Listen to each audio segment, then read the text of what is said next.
It's the Football Prophets.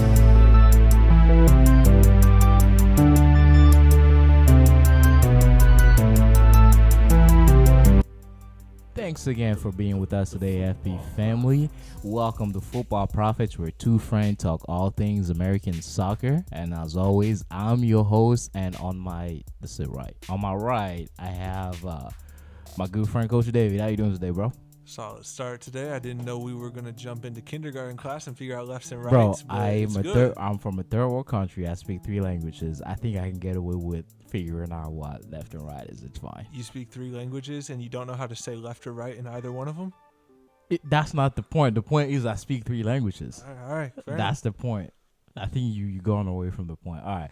We have a very good show today. Are you excited about that, Coach? I am. I'm very excited for the show. All right. Awesome. So I'm just going to go ahead and dive into the breakdown here. So on part 1, we're going to talk about some team standings today. We're going to touch on the Western Conference. We're going to go on a team that starts from the letter A through M for our first part. And then we're going to dive into second part where we're going to go from P to V. There's no team that starts with Z just yet. Hopefully, I don't know, the zombies. Just roll on. Just keep going. Next part. All right, part 3, we have other businesses where we are going to talk about a few things here.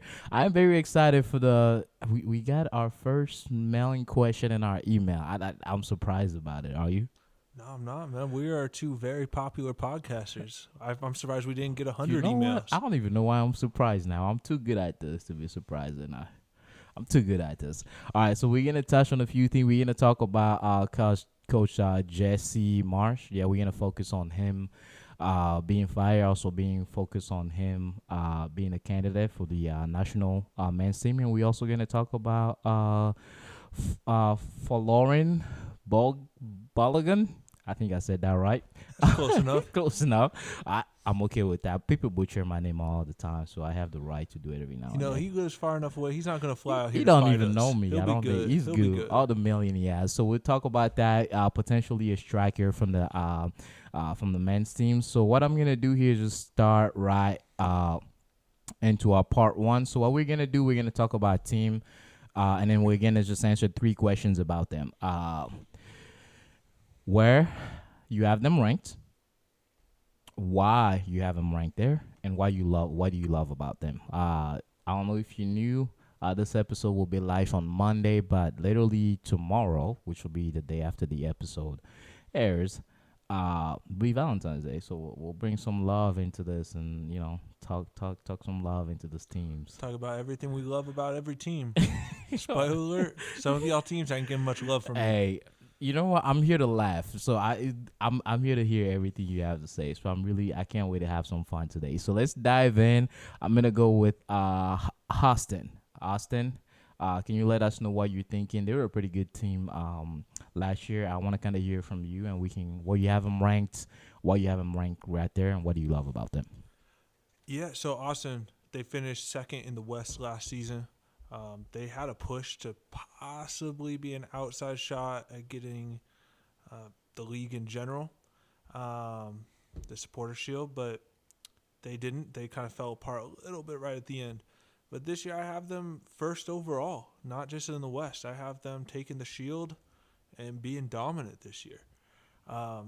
It's their 3rd year, right? For that amount of success in your 2nd year, there's still going to be growing pains. Yeah. They're keeping consistency with their coaching staff. A lot of their players are staying the same. They're going to build on where they were. Yeah. And the only way you can build on being second place is being first place. Yeah. All right. So I have them there, and I think it's going to be great. I think they had a player on their team last year, Musa Jite. I think he's a good player. He's still young, and he just didn't hit form last season. He finished with, I believe, 5 goals and 2 assists, which isn't great from your number 9. Mm-hmm. Luckily, they have Driussi playing a little below. I was gonna bring it out, and then they also have the Maxi or whatever his name is. Is that who you taught? Maxi? I forgot his first name. I think his last name is Maxi. I'll find who I'm talking about. All right. I'll find who I'm talking about. Yeah. But to replace Jite, because they sent him out on loan to get a little more experience, which I think is what he needs. A little more confident under his belt. They replaced him with a proven MLS player and a U.S. national team player in Giassi Zardes. Giassi Zardes has scored 63 goals in his last 4 MLS seasons combined, right? He brings guaranteed goals to this team who was relying on their attacking mid to score all the goals. Even if he brings an extra 10 goals this season that they didn't have last season, they're going to be the best team in the league. All right. Awesome. Well, that is so for me, I still have him ranked second. They're a really good team, very solid. I think I was talking to you earlier. One of their game last year, I think they just mops the floor with LAFC, who are the champions now. So they're a very good team, and I like one of their player, Danny Pereira, 22-year-old, very good player. Scored, He's a baller. He's a baller. Scored one of the best goals last season. Like I think he was like, I forgot what the goal was, but if you go to because the MLS releases this top 5 videos for each team, and his goal was on there as well. So it was one of the best goals on there. But yeah, so I have them second. I think they're gonna be great. I think they might make an actual push, maybe be in a conversation, and that's one of those teams where I'm kind of scared for LAFC not repeating, and it might be there. So they're a really good team. So I definitely agree with that. So there's no team that start with B, so we'll go with C, with Colorado. What you got for us for Colorado? All right. So Colorado, I have them finishing 8th, which traditionally, as of last season, has them finishing outside of the playoff race. We'll get into that a little more. We don't quite know what the playoff picture is going to look like this season or the format for that, but we'll get into that a bit in part 3 as well. But I have them finishing 8th, about mid-table on the West. Last season, they finished 10th. They were towards the bottom. And things are moving a bit in the West. One of the best teams in the West has moved over to the East to make room for St. Louis to come in. Yeah. So a team ahead of them is now gone, and I assume St. Louis is going to be below them. So that puts them right up to 9th. And they had some good signings. They brought in Maxu from Brøndby, a solid center back. He's young. Yep. Pretty much every GM in the league when he came in said this is a good signing, right? He was one that we were wanting and looking at. Agree. And they brought him in. So he's a baller, and he was going to shore up that defense. Yeah, Any team that finished 10th for sure needs that. And then they brought in Kevin Cabral from LA, and Cabral didn't hit LA, but he was brought in with high expectations. Yeah. And he's kind of filling the Giassi Zardes role that they had last year of bring a guy in, hope he hits. And if Cabral hits, they're a playoff team. Yeah. So I think just outside of playoffs is a fair spot for them under last year's playoff format. Yeah. The thing I love about this team, they have good players, but their coach, Robin Fraser, he has I can't say enough good things about the man, right? Yeah. He joined the Rapids in 2019 and led them to their best season ever in 2021. Right? That's quick success. Yeah. He brought them to win the West. Or to finish atop of the West. And that says a lot for a new, relatively unproven coach. And they're bringing in some potentially big hitting moves. Yeah. I think he can do it for him. Yeah, definitely agree with you there. With all of that, I don't have him too far off of you. I have him at 9th, just because I think they can make a great improvement. But it was hard for me to really push them higher than that. It's prove me wrong kind of thing, you know. So until they actually make those moves and start, because it's great to always, and this is what I always say. We can sit here and talk about great players coming in, but also we know this because we've kind of played sport a little bit. Bringing in one player is great, but he has to be part of 11. And when you're making certain change, you shouldn't be expecting just a 1-year change like that, which they've proven they can do because of how they've turned around. But I have him at 9, just for that. Yeah, I mean I'm not going to distree with that strongly. Right. What do you We only saying where we have them ranked. What do you love about them? I already said that. Robin Fraser. Oh, that's what you love about them, Yeah, Robert Fraser. I think they have one of the best coaches in the league, and I think he puts a relatively small market team into big market type of standards. So I love that coach. Yeah, what I love about them is that they have good players enough that they can make some noise, but I still have to see that happen.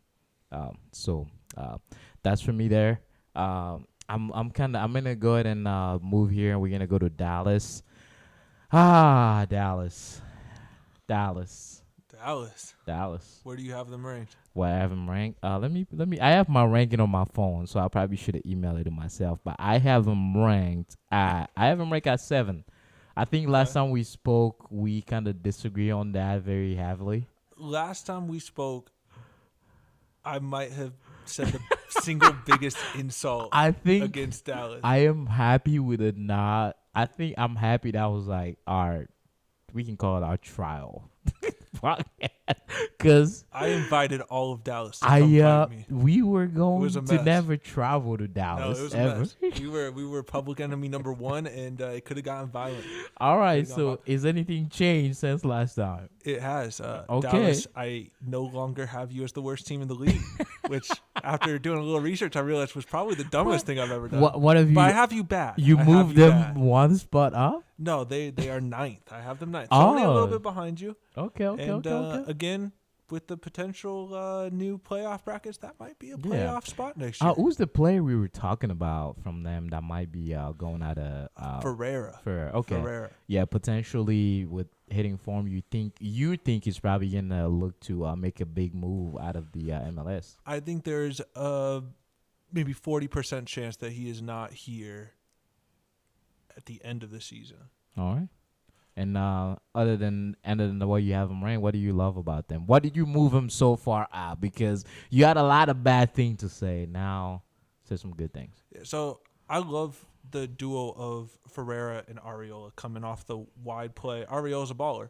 I think you kind of stealing part of my argument here. But now they have the young Velasco coming out playing the playmaker role, and he needs a season to step up, but if he steps up, they're going to be a good team. This sounds a lot like some of the things I said last time.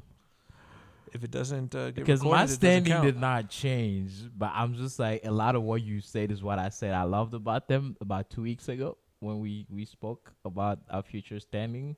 And let me get this right. I would have them higher if I was certain Ferreira would stay. But the fact that Ferreira may or may not be gone, it puts them down to 9th. All right, cool. Which is my main point. I'm not hoping for him to leave them just yet. They have to find a good replacement. But who's that's it. So I love. I'm just gonna say he stole what I love. So whatever he says, because I don't even just like literally that sounds copy paste. Yes. And then you were like, yeah, he's going to move and blah, blah, blah. I'm still saying that. I still think there's a good chance that he is gone. And that hurts him. That hurts him because when they lost Ricardo Pepi. Yeah. I think you did bring that up. They didn't bring in a new striker. They moved Ferreira up from the 10 and made him a designated player. Yeah. They gave him a bigger contract. I talked about the possibility of them actually looking for a true striker and maybe giving him that Messi role.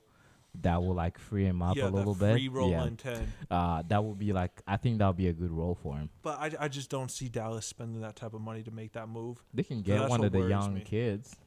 They can, and they have one of the best youth academies. But we're spending way too much time here on Dallas. All right, cool. You don't even want to talk about Dallas.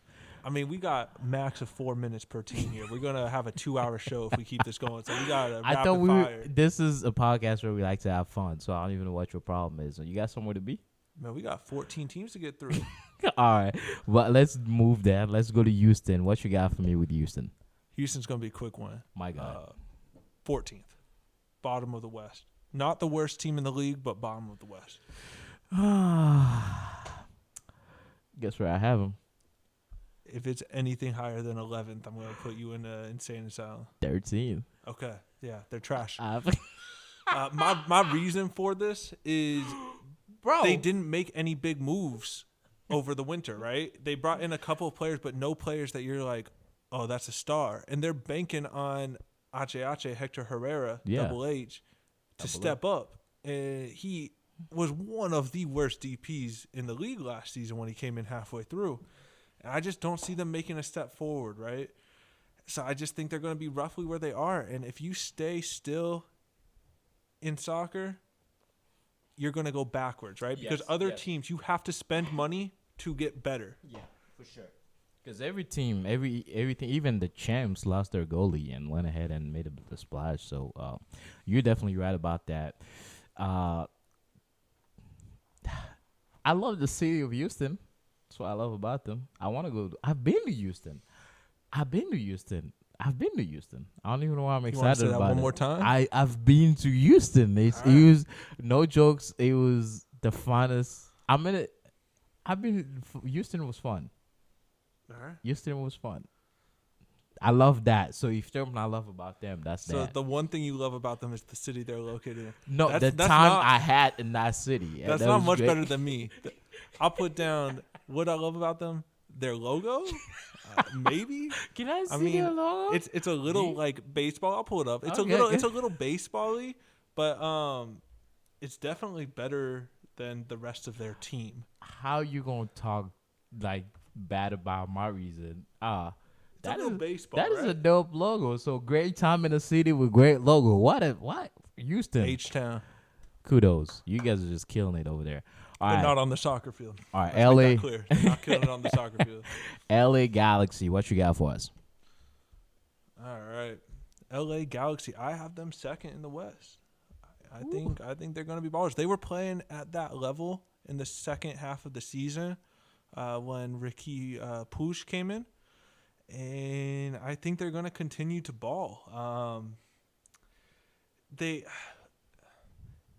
essentially got a new signing from Barca in the Julian Araujo deal, which for those of you that don't know, Julian Araujo was their player, had a move to Barca, lined up, ready to go, signed and sealed. The fax came in 18 seconds past the deadline was closed, and the league said no sale. So he is still with them. Barca has said The fax came in late. 18 seconds. Who sent the fax? It was from LA. Someone in LA sent the fax late. I believe there was something like they sent it and it wasn't the right paper that they sent, And and then then they they had had to to read resend it. it. Yeah, it was some mess like that. He's not transferred because of a fax Yeah. issue. But the They president, couldn't email it. no, the president of the club, he has spoken that they are going to sign him. Right, like if they have to wait another 6 months, they're going to wait another 6 months. So he will leave probably halfway through this season, assuming he doesn't get injury. Mm-hmm. But no matter what, he's going to be gone towards the end of the season. But that's a high level player that they weren't expecting to have. Yeah. So that coupled with their team, and I need to see more Dejan Joveljic, absolute baller. He has come off the bench, Of course. only for this team. He doesn't start up with Chicharito, Love him. but his per 90 goal stats is scoring a goal 1 in every 3 games. Right. That's high level. I like how you're talking about my team. You want to keep High that up? level. No, I'm good. What I love about them is Dejan Joveljic. Baller, I need to see him start. Same. I need to see him start. Same. That's what I love about them too. And the other fact is I have them ranked at first. Everything you said is right. If I was in my right mind, I'll probably have them ranked at second or third. But this is my team. Every time they play, I'm gonna be here in uniform.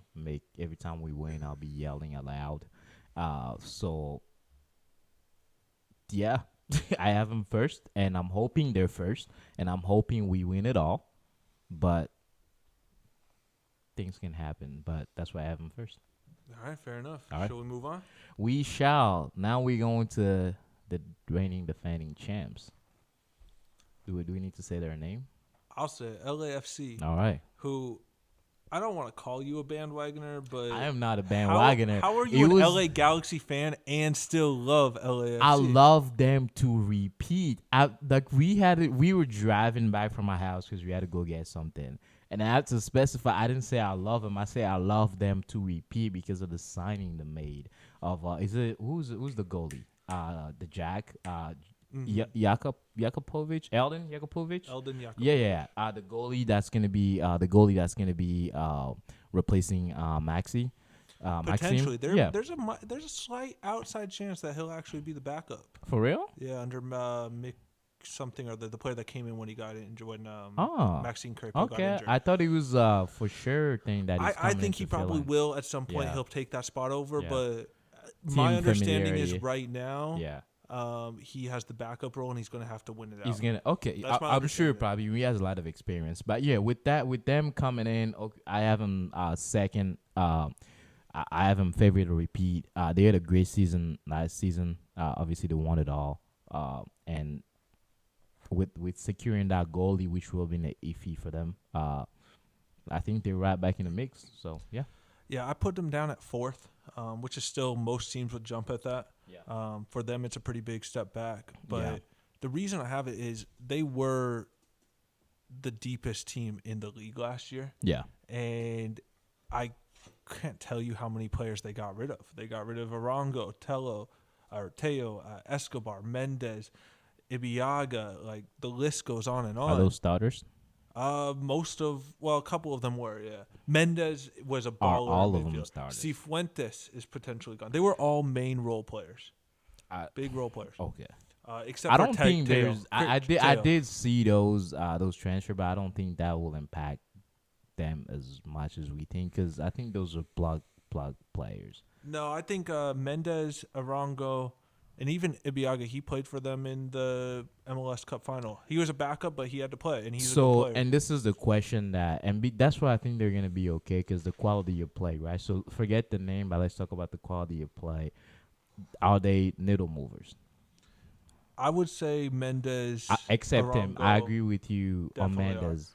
I agree with you only on Mendes, though. But also, you got to think there's also a very good chance that Cifuentes moves on in the winter. It was expected to have him, or in the summer, it was expected to have him have a deal done this winter, and it didn't happen. Okay. But pretty much everyone from Fabrizio Romano to Tom Bogart are saying there's no way he should be back here. I was not aware of that. So with him gone, Yeah. they have 3 central midfielders on their roster. I was not aware of that. That's danger. I was not aware of that. That's playing with fire. Huh. So I don't know how I feel about their whole fire sale. However, they are in advanced talks with Pierre-Emerick Aubameyang to get him on a loan deal. Essentially, Chelsea need to get him off their books, and they said we'll pay his salary. So that is something that is ongoing, and that'll be a good little addition. it would be to that, interesting. right? He'd probably do better than Bale did Yeah, in the team. yeah.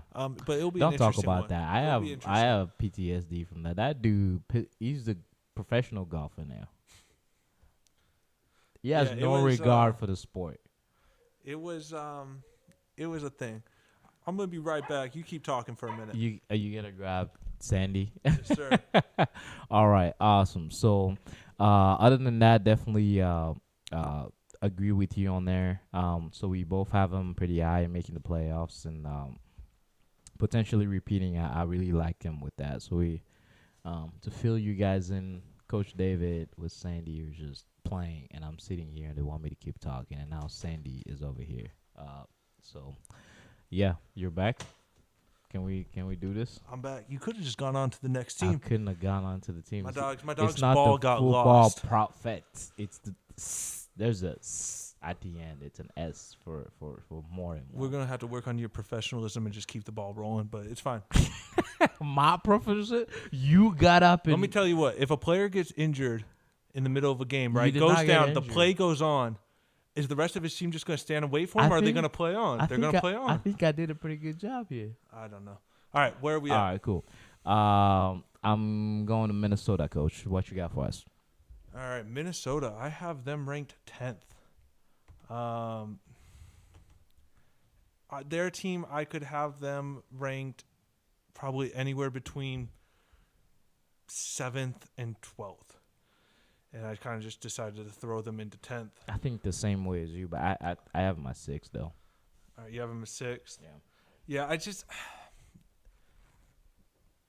I think their defense is going to be better than last year. Yep. I don't know where their goals are going to come from. Reynoso, he is one of the most creative players in the league when he's hitting and in form. He is not showing up to preseason form. He got fined by the league for not showing up to preseason. Minnesota essentially stated that and said, we have nothing else to report. They don't know what's going on with him. Contract talk or anything? I have no idea what's going on. I think he just isn't necessarily happy. But so if he doesn't join this team, I just don't see where any creativity is. I don't see it. So I'm a little hesitant. The transfer window for MLS doesn't close until April 24th. Yeah. So it's a big transfer window. So they can bring someone in. Yeah. That might change us a bit. I think they're going to have to. Right now, what I love about this team is Robin Lod. He is probably their most important player. He can play any of the midfield positions. He can go out wide on the left. He just stops fires, right? Wherever they need him to play, he will play. Right He's there. best, I think, when he's playing the 8. Yeah. But if he was not there last year, mess probably. They would have figured out a way to get relegated in a non-relegation league, right? Like, it would have been bad. All right, cool. Well, I have him. I already say where I have him. I have him ranked at. Yes, I do love loads about them, but I also at that defense, I think they're kind of coming together. That's what I kind of like a little bit about them. I just expect them to do more with that. Other than that, I kind of agree with you with like. Do you think it's the coaching? Because there are some players there, but like even when you watch them, sometimes what highlight, it just feels like nothing is happening. Is it just me or? Potentially. Because I was watching a lot of highlights for them just because I was like, I don't really follow Minnesota like that. Let me just watch some of them a little bit, and it just feels like a lot of, nothing happening up top. So do you think it has to do with the coaching or anything like that? Should they have to look into that a little bit? So they have, or even the tactics, or I don't know, philosophy. Yeah. So Adrian Heath, a lot of people respect him, and I think he is a good coach. Old school. But yeah, he's been there a little bit, and if players aren't responding to the manager, maybe if he's not doing too well, it's time to find a new manager. Yeah. That would be my only thing. I think when I look at their roster, I don't think they have a high-end roster either. Okay, so there's not a lot he could do with that. I think he could do better. They also had some injuries last year. So so as a coach, you think he could do better? I think he could do a little better. What would you do different? That's not to put you against, but like, what's one thing you're like, I'll probably do this different? Now, I have absolutely no idea what that locker room is like. I've never just been let's in say it. it's a perfect one. You have it under control. But yeah. If listening to his interviews, hearing things about players not necessarily being the happiest, Reynoso just not showing up, I would assume that maybe he's not the best man manager. Yeah. You might have the tactics right, but if you don't have the buy-in from your players, that's an issue. Yeah. So I can't speak on that because I've never seen it. Yeah. But that is something I would be looking at if I was back office staff that's in charge of who our manager is. Yeah. Is how well he's doing with his team. How he engages them with them. Yeah. So good. That's kind of what I wanted to hear. That's why I kind of brought it up a little bit, because when I started hearing from like players not showing up, kind of had to ask about that. So I think that closes it for our first part. We're done with our last team. We're gonna take a quick break here, and we'll be back for our second part. And we're back for our second part. We're going to dive right into here with our second part, where we're going to touch, still in the Western Conference, but we're going to touch the rest of the team, which is going to be, I should just say rest of the team. They're going to be the rest of the team. And we're answering the same questions. Where you have them ranked, why you have them ranked there, and what you love about them. And what we're going to do here is we're going to start with Portland. And as always, Coach, what you got for us with Portland? So I have them at 7th. It kind of pains me to put them there. Wow. But for the sake of this podcast, I have to be as non-biased as possible.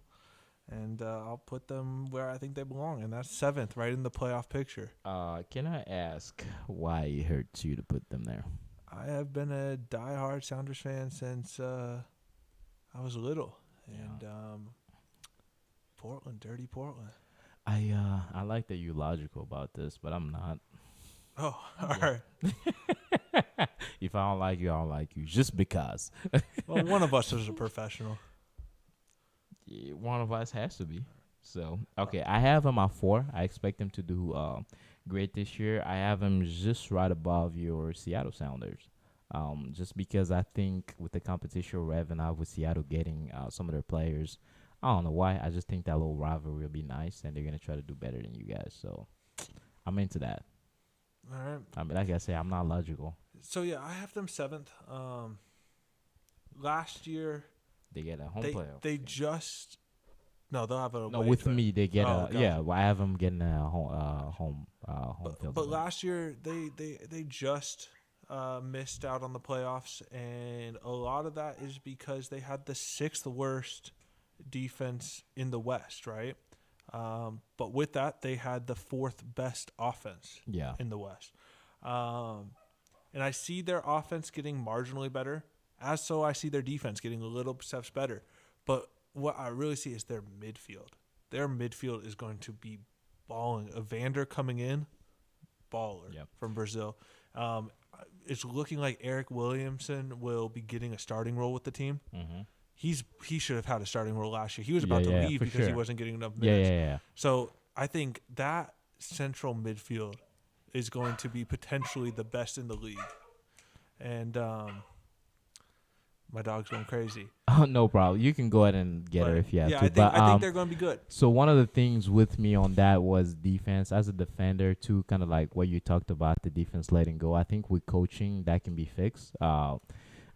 Sometimes and this is just my personal opinion as a defender who really wasn't that great of a defender to begin with through my even high school career. I ended up becoming a great defender through just basic things that they taught me, how to close out, looking at the hips, all that good stuff. So defense should be able to get better, and that's why I have them ranked a little bit higher. And I think they can really make some noise, man, with that. Like you talk about that midfield.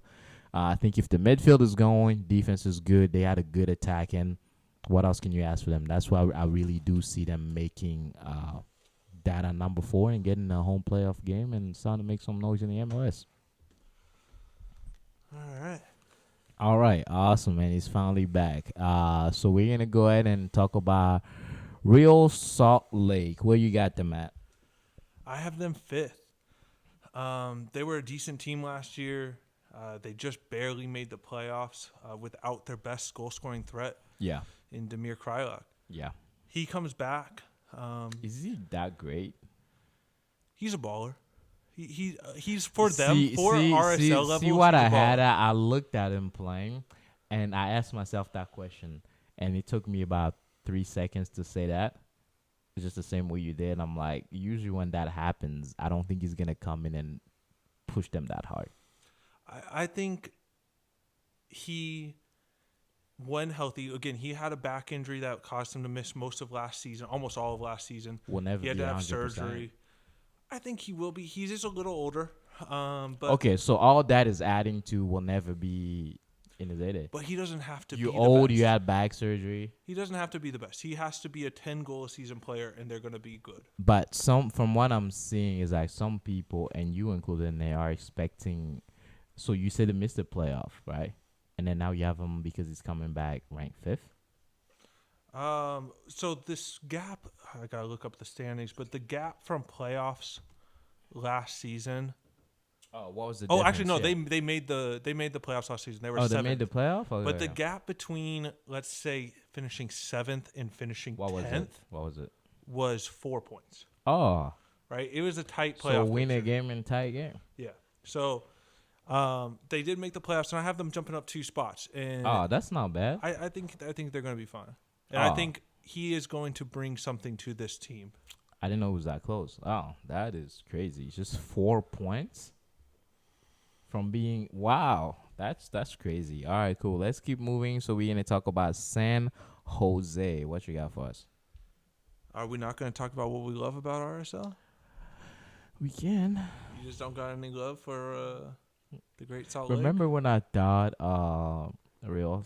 This man thought RSL Real Salt Lake was in Washington, in Seattle more specifically. I was like, Seattle got a second team. You might as well. They're our little brothers. All right, go ahead. What you love about them? I love their more than the sum of their parts mentality, right? Like, they're a small market team, one of the smallest in the league, to be honest. And they're just a hard team to beat. They made a run in the playoffs a few years back without scoring a goal. Like, it was all penalties, like, in extra time. You got to go get it. They're a good defensive team. They have a good penalties coach. or goals? They count as goals. I mean, in penalty shootouts. It wasn't. It wasn't in regular time. But I just love the fact that they are willing to push, and they don't necessarily need the biggest stars. Yeah, I love their fan base.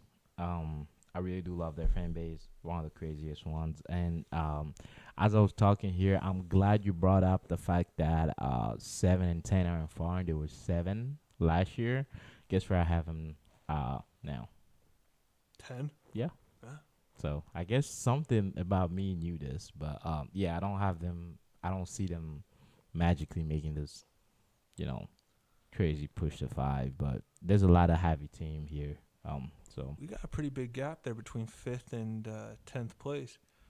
How about listeners? What do you think? Why don't you hit us up in the comments or hit us up on Twitter? Let us know what you think. All at Football Profits or profitspod@gmail.com. All right, awesome. Yeah, let's do that. Let's see. I'm sure a lot of people are gonna agree with me though. But all right, we'll see. All right, cool. Let's keep moving on then. San Jose, like they are an interesting team. Their coach last season was insane. Like Matias Almeida, crazy dude, and his man-to-man marking, high press, like it was just insane. And when coaches typically have an issue with plan A, they move on to plan B. This man's adjustment for plan A was just do plan A better. And he dug his heels in and he tried, and he ended up getting fired. And they brought in Luchi Gonzalez, who used to be I believe, Dallas coach. He was most recently the assistant coach for the U.S. men's national team. He is known for developing young talent. Yeah. And this San Jose region has some of the best young talent in the country. Cruz Medina, Cade Cowell, Ochoa, some of those players are just top class young talent. I love Medina for real. He I think is going to be maybe 15 years from now. He might be one of the best players on the U.S. men's national team. Yeah. But you have a coach that appreciates young talent, is going to put them in the right positions, who isn't a maniac defensively. Yeah. You're going to be a better and more stable team, right? Mm-hmm. So I have them finishing 11th, and I think I can get on the Lucci bandwagon here. I think I can expect him. And what I love about this team is the direction they're going in, right? 11th is a big step up for San Jose. Yes. But I think maybe within the next 3 seasons, they're going to be winning a playoff game. And that's the thing. They're one of those teams. I have them at 12, by the way. What I love about them is the bringing in the new manager for the team. I love that about them. Change the dynamic, install that new culture, get the players in the right position. Really love that for them. And I think this is not even the fan base, if you guys get to hear us all the way in San Jose, be patient. This is a team that's going to need some development time. This is a team that's it's not going to be one of those teams where it's like over the night. It's going to be a process where you go from 12 to 11, maybe back to 12, and then boom, you're at 10. And then one of those years, you're 5th. So I actually have this is probably a story for another podcast, and we can jump into it later. Yeah, but I have a pretty good relationship with a lot of the San Jose supporters and influential people in the club. And me and a few of them, we are the co-founders of the Heritage Cup, which is now a recognized trophy between the two teams. Nice. But knowing their fan base and some of their supporters, they're patient. They're loyal. They love their team. They want success. They have seen success. So this is a great matching. But they have a great fan base. Like, they were my second home for a while. I loved San Jose before the Sounders made the big step up to MLS. Yeah. So I think their fan base is great. I think this coach is great, and I'm excited to see what happens with them. Yeah, you say you know a lot of people in office up there. No, like influential fans. Influential fan, that they can Fans that have influence. the Okay, ear of you think you the can team. get them to get San Jose to give me a contract? A contract? I can get you a signed hat. I want a contract. I want to be. I want to be on the team. I don't think God himself could get you a contract on an MLS team, but Dude, we can try. We can try. Respect. All right, moving on. Moving on. Right. Awesome. So we're gonna talk about Seattle. I have a lot of good things to say about Seattle. Not a lot of bad things. What you guys say about Seattle? First off, my club, right? Yeah. Love them. I'm going to spoil alert what I have down in the what do I love about this team? Everything. I just love this team. But I have them finishing third in the West. I'm doing a little bit of a playoff push. Main thing this year is almost all of their players are back to complete full health at this moment. Should be back to full health by the start of the season, which was a big issue last year. Yeah. They don't have the Champions League to compete in this year, so they'll be league focused. Yeah. I think they're going to try to do well in the league, and I think they're also going to try to do well in the Leagues Cup. Yeah. And because that is a tournament where the league goes on break for a month, and then you have a tournament. Yeah. So there is no having to share responsibility in what games you're trying to focus on. Yeah. And I think they're just going to go all in the league this year, and I think they have a good team. They have an older team, and this is probably their last year to get silverware before a reboot and having to bring in some younger players. Yeah. But yeah, I think all across the field, they're a well-balanced team. Defense, midfield, offense, I think they're good. You think they go all the way? We're working that out, but we'll talk about that on a later episode. All right, cool. So I have them ranked at fifth. I just think it's gonna take him a little bit with players coming back from injury to like ramp it up. But I love this team. One of the things I love that JP is back and played, and he was quality minutes in the FIFA World Cup club, and he did all right. And I love the kid that came out for JP. What's the name? Yasentio? Josh Atencio. Atencio, yeah, Atencio. I love him. I love those. I don't know. Can they ever figure out a way to play them together, or is it? This is probably the best game I've ever seen Atencio play in the Club World Cup. And typically, I don't think even if I think Obed Vargas will probably find a spot above him. So I think he'll probably be a bench player. And but just he's young. come in and he's really young. So is Obed Vargas. What is he, 19? 19-ish, 19, yeah. Obed Vargas is even younger, and he is very clear. Baller. He is a fan of Liga MX. Yeah. And he will probably in the near future move. Yeah. And that will be Atencio's time to step up. Yeah. So I like them. I think they can make it all the way, even though I want LAFC to repeat. But they're a pretty good team. I was impressed with them against Ali watching them. But so that's Seattle. So SKC, what you got for us? All right, SKC. Again, this is another pretty easy one. I have them finish 12th. I don't see much of anything that will drastically change where they were last season. I know 2 seasons ago they were far better, but I don't see it. So that's what I got for them. I mean, what do you love about them? My love, actually, I'll just put this right out there. My love category for them is about twice as long as my reason for where they're at. I love their head coach, Peter Vermees. He's been their head coach since 2009. Oh, yeah. You're right. He saw them. Solid head coach. Yeah, he saw them accomplish things that I think most people think that a market like Kansas City will not accomplish. And I'm sorry, I have to put this on pause. I caught this out the corner of my eye. Miché's computer locked, and his password to unlock his computer is 1. Just 1.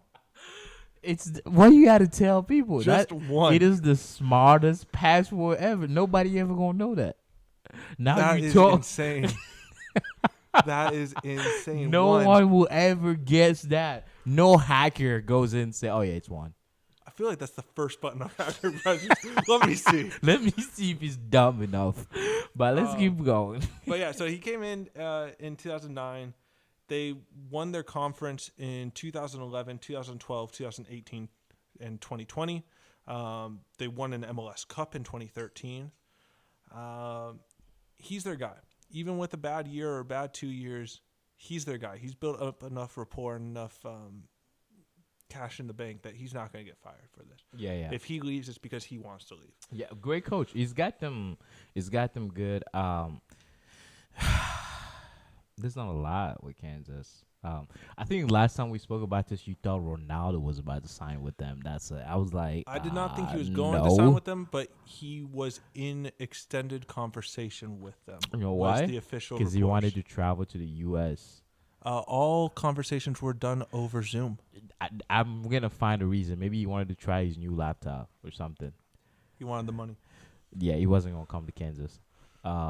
But Ronaldo's not coming to Kansas, guys. I'm sorry. I don't know why y'all wasted your time. But, yeah, don't really like much about them. I think they got to figure out how to bring talent to them some way. I don't know, partner up with the Chiefs, start stealing some of their players. I don't know. Their punter? Who are they? Who are Their they bringing kickers. in?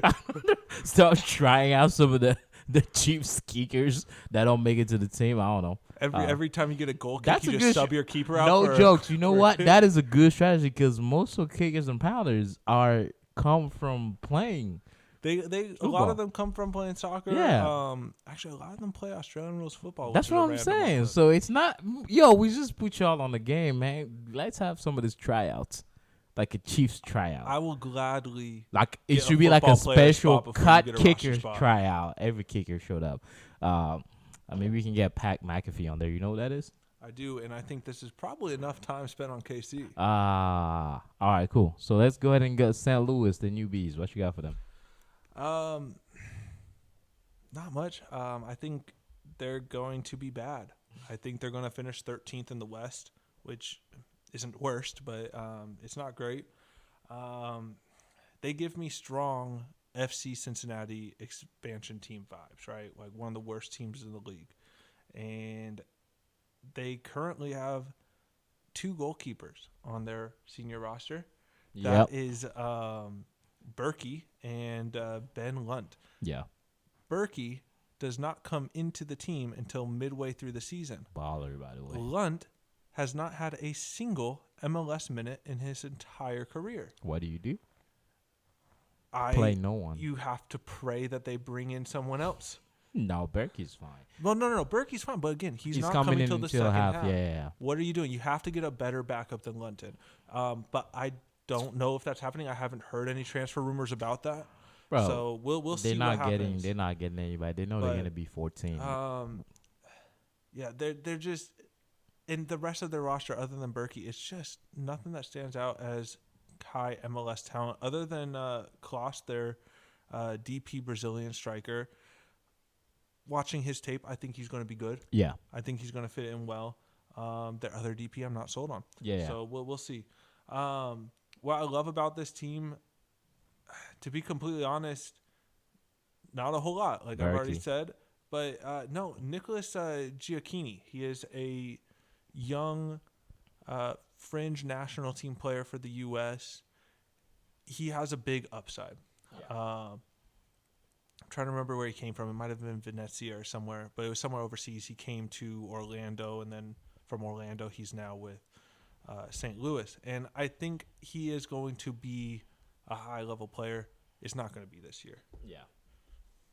Yeah, no, the same way. I don't have him making too much noise. Previously, I think I'm higher, but after being on my right mind, I have him back at 14. I don't think they're gonna do much, man, with the roster too. But I love Berkey, and the reason why I love that is because not just on player move, but as far as experience and someone that can grow in the club and mentor a lot of your player. You have a solid world class goalie, man. I mean, he's not like Casillas or anything, but he's been there. He's been with the big clubs. He's been in big games. We're coming from Dortmund, I think, right? Yes, Dortmund. Yeah. So I think he brings in someone that they can invest in, not just for now. That's going to be a quality goalkeeper. Because let's face it, he's a backup now. He's probably a starting level talent in the MLS. Anyone yeah. that has 176 appearances with Borussia Dortmund Yeah. is He's going to yeah. ball. So Like, it doesn't matter what position. yeah, You're and gonna then ball you out. and I spoke about it. It's like usually goalkeepers when they hit that 34-year age. That's when this really start, coming to fruition. I think he's like what 30-some, 39. 39. No, that's that Eldon Jakovic Oh guy yeah, is 38. yeah. He's 34. No, Berkey's 32. 32. Okay, so he's So still got a he's nice right little. in his goalkeeping He's prime. got like good 7 years, and just imagine him like mentoring some of your goalkeepers coming in. Great deal. So I like that signing about for them, and that's about it for St. Louis. We're not gonna spend much time on you guys. Vancouver, our brothers from the north. Vancouver, I have them at 6th, which Nice. I think they take. This is a team with incredible potential, right? And great vibes. Right, those vibes are starting with head coach Vanni Sartini. Yeah. Sartini, he was the assistant coach 2 seasons ago. He took over as an interim manager in the middle of the 2021 season. He led them to a playoff berth, which is something no one thought was happening that year for them. And he secured his full-time coaching role with them. Yeah. Players love him. Fans love him. Media loves him. Great guy. I saw an interview with him where about half the interview was talking about his cat. Just an interesting guy. This is cat. What's his cat's name? I don't know. I wasn't that interested in the cat. But okay. Why would I know what his cat's name? Then why you bring up the cat?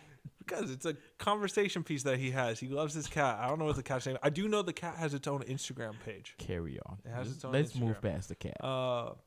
But they missed out on the playoffs by 4 points, right? It's that part of that really tight playoff picture we were talking about in the West last year.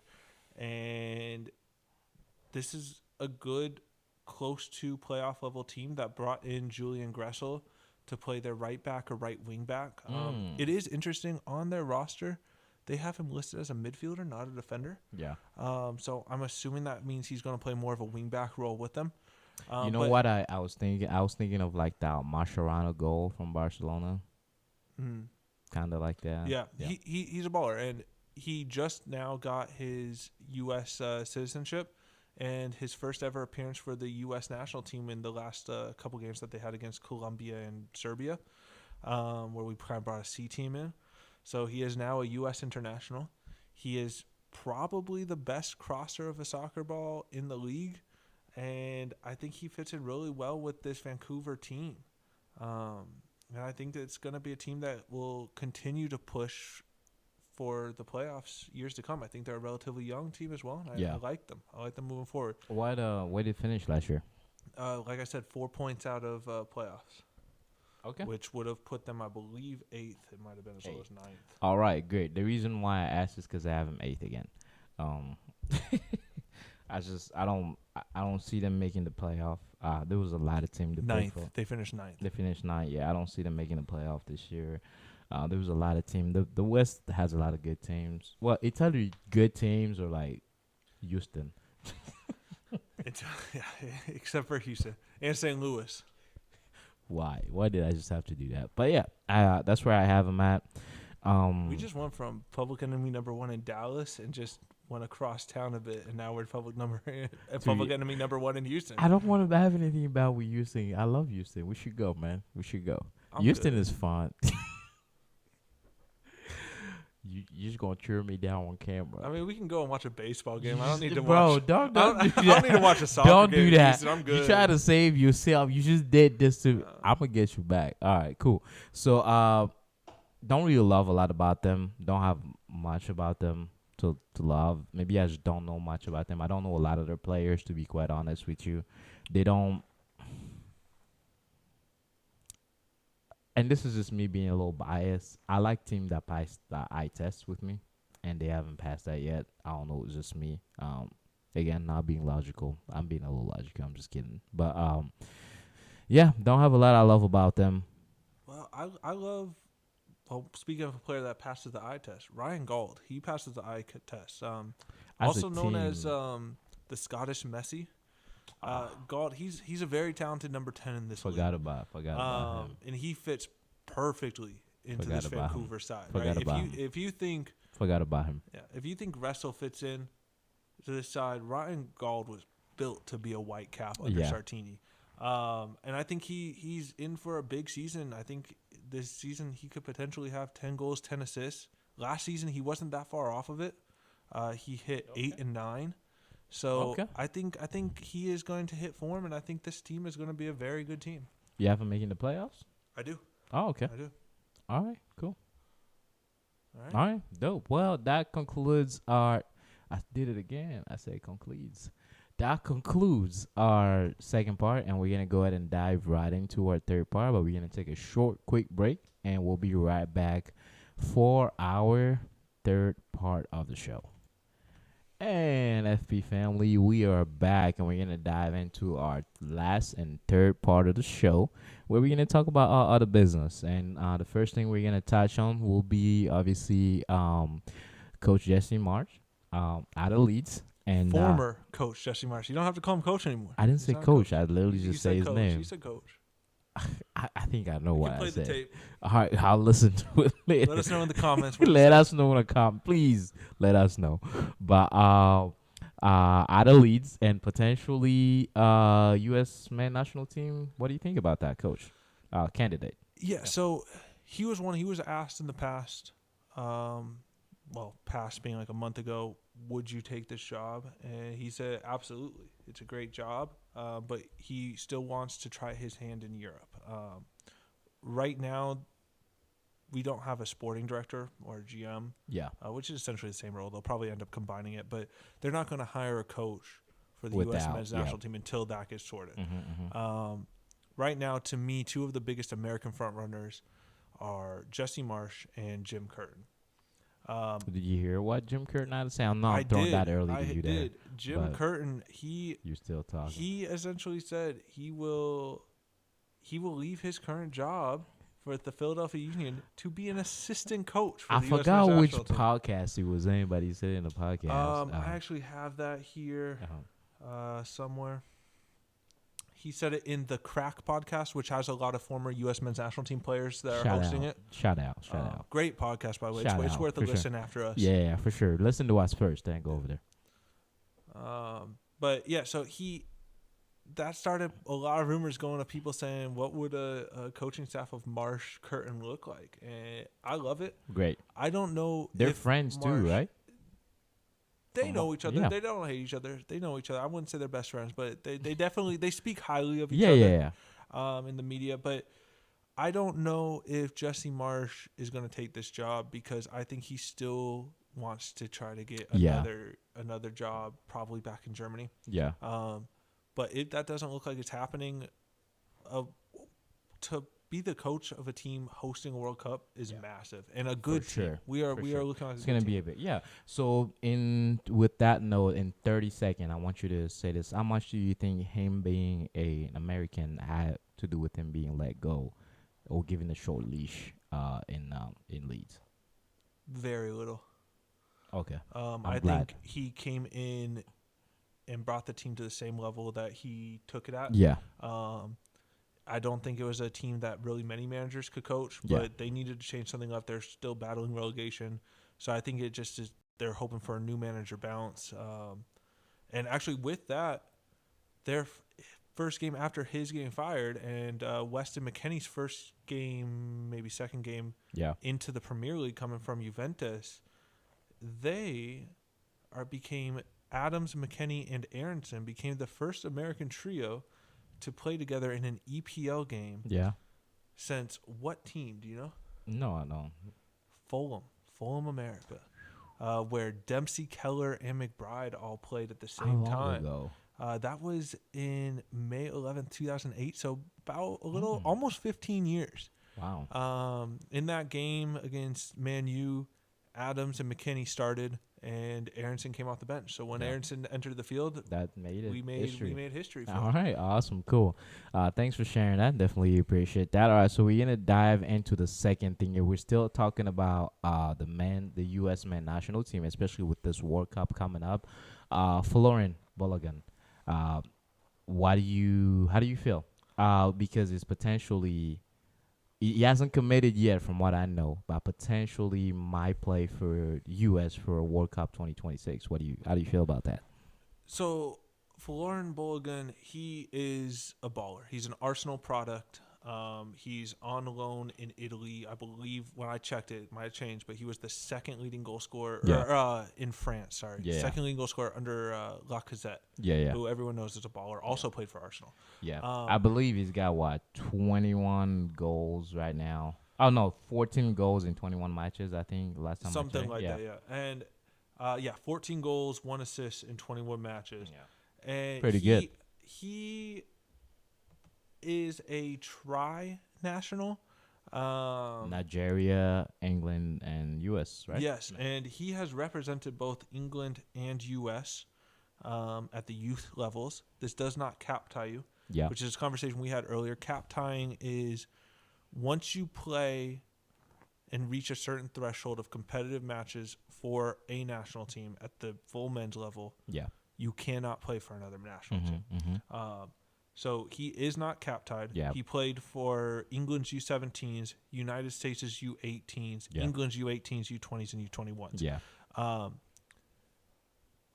We do not have a set number 9. It's England has, Nigeria has, and he's not playing. He's not playing. He's not going. And I think he's better and has a higher ceiling than all of our number 9s currently. For sure. And I think the style he plays where he likes to go out wide and then cut in, that's what former coach Greg Berhalter really wanted, is a very fluid top 3. And we just didn't have a player that could do that.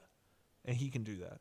So I think he fits the system beautifully. I think we need to get him in to the Copa America that we should be qualifying for and hosting. And get him there, get him cap tied, and bring him to a World Cup. That's a good idea. So let's see if you guys are able to. I mean, I say you guys. Wow.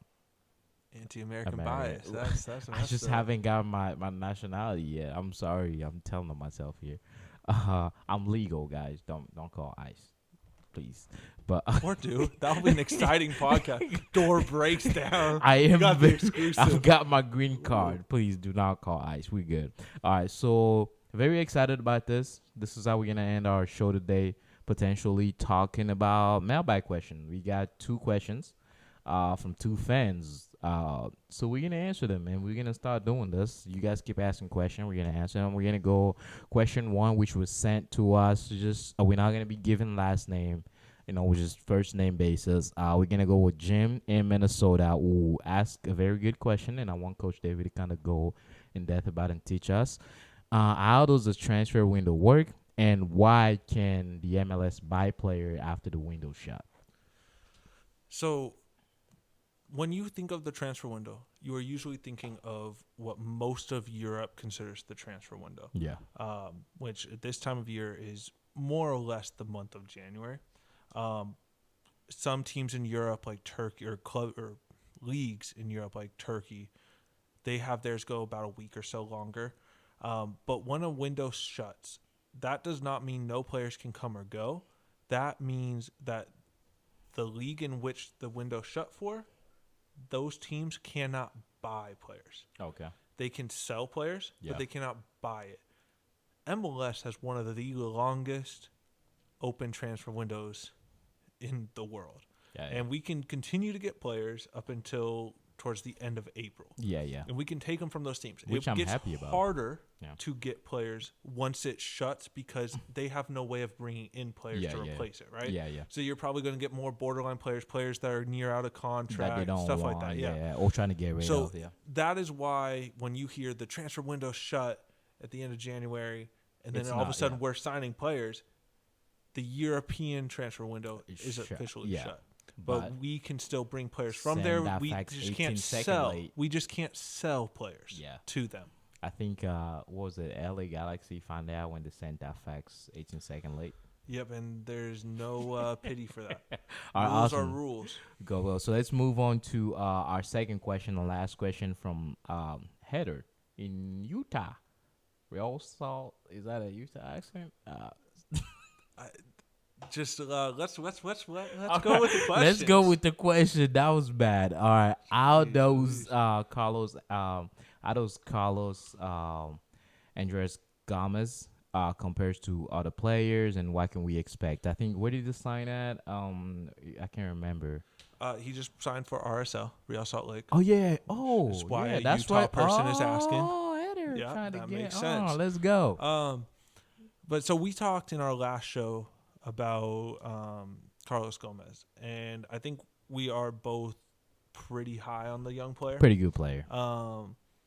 And the original question that Heather sent was, how does he compare to Freddie Montero, who is a Colombian out of that played for the Sounders, still plays for the Sounders, but he went away and came back. And Freddie Montero's time in Colombia, he was far more dominant. He was also playing striker. Yeah. He was a couple years older. Yeah. I think the more like comparison, if you want to stick with the Sounders theme, is that of Steve Zakawani.